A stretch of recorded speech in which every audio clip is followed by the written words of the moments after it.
August batch 2022. So today I, along with my group, are here to represent the digestive system to specialize today's day, which is the National Science Day. So we chose digestive system as our topic. So before starting with the topic, let me give you a brief explanation about the National Science Day. The National Science Day is celebrated on 28th February each and every year, and it marks the invention of Raman effect that was discovered by our Indian physicist C.V. Raman on 1928. And later in 1986, the National Council of Science and Technology, they designated this particular 28th February as National Science Day. Okay, so we, being a medical student, we have prepared a model based on the digestive system. So I would like to go further with the explanation. So a very common and general question like how the digestive system works. The simple answer would be it is a system that helps with the digestion of the food.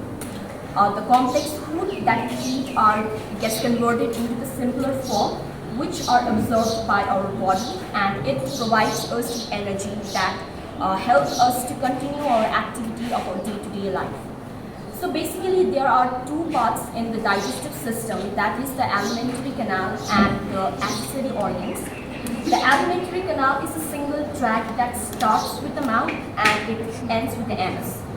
And the second comes the accessory organs. It doesn't actively take the role in the digestion, but it helps with the process of digestion, like secreting enzymes are the major role of the accessory organs. So the first process of digestion is ingestion. In simple words, ingestion is the intake of food. Okay, at first when we take food, inside our mouth, there are some organs which helps with that. Okay, like the teeth and the tongue and the salivary glands. The first accessory organ is the salivary glands.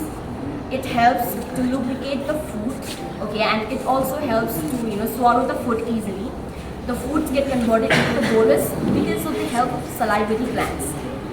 So the food is chewed by the teeth, and the tongue, it helps to taste those food, and it also helps in the mastication of the food, the tongue.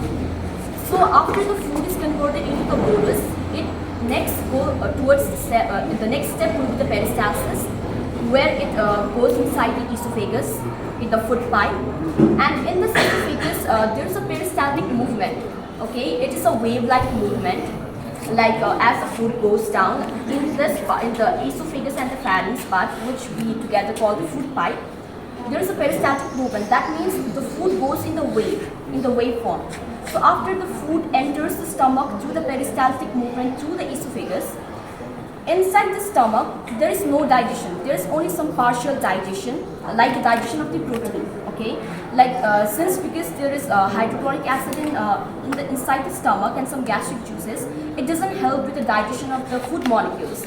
Only the proteins get digested with the help of pepsin, because pepsin, it requires an acidic surrounding, which the hydrochloric acid gives to them. So after the food are not completely digested till now it enters the small intestine, and the first part of the small intestine is the duodenum. When the food, the undigested food, when it reaches the duodenum, here secretes two kinds of juices, that is the pancreatic juice and the bile juice. And there are also some certain enzymes like amylase, lipase, protease. What is the major function of these enzymes? These enzymes, it helps to digest carbohydrates, lipids, proteins, and all the things that our body requires. So after the food are being digested, inside the small intestine, there are small finger-like projections, which we call villi, or in singular form, we call it as villus. So inside of a singular villus, there are a network of connective blood connective tissue, where the simpler form of food they get distributed to these blood capillaries. They get distributed all over the body, and they provide the energy. Now the food are being absorbed. The process of absorption is done inside the small intestine. Now the last part, it goes inside the large intestine. So the undigested food, it goes inside the large intestine, And in the large intestine, the moist food, which contains moisture, inside the large intestine, this moisture gets absorbed. So now the food, the undigested, now there are the parts of the large intestine like the ascending colon, the transverse colon, and the descending colon. And the food, it goes likewise. It ascends through the large intestine, it gets transverse and it descends down. After getting descending down, it gets stored inside the rectum. So now, from esophagus till rectum, till now it was involuntary movement. That means the body was working itself. We were not forcing the body to work for us. Till now it was involuntary movement. So till the rectum it was. So now, the last process is egestion. That is excretion of the feces. So after the rectum, now when it gets collected in the rectum, now there comes the voluntary movement.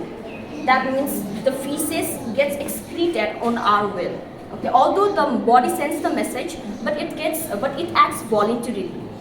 So that is the whole lot process about the digestive system. So to maintain a healthy digestion, we must follow some balanced diet.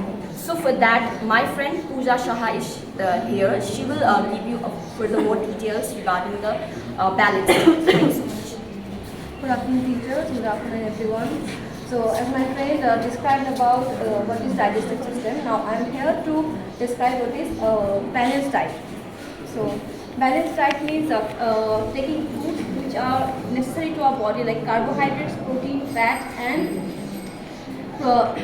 Vitamins, minerals, fibres and water. जैसे कि हम लोगों को यहाँ पर जो दिखाया गया है इस व्हील में, हम लोगों ने एक व्हील प्रिपेयर किया है जिसमें हम बताया जाता है कि किस टाइम पे कौन सा फूड हमको इंटेक करना चाहिए। जैसे कि कार्बोहाइड्रेट्स हमको 50 हमारे बॉडी में 60 to 70% हम लोगों का कार्बोहाइड्रेट्स इंटेक करना चाहिए। उसके बाद 12 to 30% हम लोगों का प्रोटीन इंटेक करना चाहिए और 30% हमारे डाइट में लिपिड्स या फिर फैट्स होना चाहिए। हेल्दी ह्यूमन बॉडी के लिए हम लोगों को at least 3 to 4 litres of water every day intake करना चाहिए। और उसके बाद हम लोगों को विटामिन्स और मिनरल्स के लिए हम फ्रेश वेजिटेबल्स और या फिर फ्रेश फ्रूट्स जो होता है उन सब में से हम लोगों को मिल जाता है। यहाँ पर दिखाया गया है कि हम लोगों को एटलीस्ट 9 बजे तक हम लोगों को हमारा जो ब्रेकफास्ट है वो डन कर लेना चाहिए, क्योंकि फास्टिंग ब्रेकफास्ट का मतलब होता है जो फास्टिंग है उसको ब्रेक करना, क्योंकि थ्रू आउट द नाइट हम लोगों का स्टमक जो है वो ऑलमोस्ट एम्प्टी रहता है। तो हम लोगों को जो ब्रेकफास्ट है उसको एटलीस्ट कार्बोहाइड्रेट्स और प्रोटीन्स भरपूर होना चाहिए उसमें। उसके बाद आता है एटलीस्ट हम लोगों को 11 बजे तक हम लोगों को किसी भी तरीके का फ्रूट्स या फिर फ्रूट सैलड या फिर वेजिटेबल सैलड हम लोगों को खाना चाहिए to get the minerals and the fibre. उसके बाद आता है हम लोगों का लंच, जो कि कार्बोहाइड्रेट्स और जो अदर प्रोटीन्स हैं उनको हम लोगों को इंटेक करना चाहिए 1 बजे तक। उसके बाद आता है snacks. As we are Indians we prefer chai और कॉफ़ी फॉर स्नैक्स। उसके बाद आता है हम लोगों का डिनर। हम लोगों को एटलीस्ट 2 घंटे सोने से पहले डिनर कर लेना चाहिए, क्योंकि जब हम सोते हैं उस टाइम हम लोगों का जो बॉडी है वो रेस्टिंग पीरियड में होता है और डाइजेशन स्लो होता है। इसके लिए हम लोगों को 8 बजे तक मतलब किसी भी सोने से एटलीस्ट 2 घंटे पहले हम लोगों का जो डिनर है वो कंप्लीट कर लेना चाहिए। सो ऐसे ही हम लोग हेल्दी अगर डाइट में मेंटेन करते हैं तो हम लोगों का जो बॉडी है वो हेल्दी रहता है। अगर गट हेल्दी है तो हमारा लाइफस्टाइल हेल्दी होगा और हमारा बॉडी भी हेल्दी होगा। सो ऐसे ही हम लोगों ने ये जो बैलेंस डाइट वो कंप्लीट होता है। Thank you everyone. Thank you.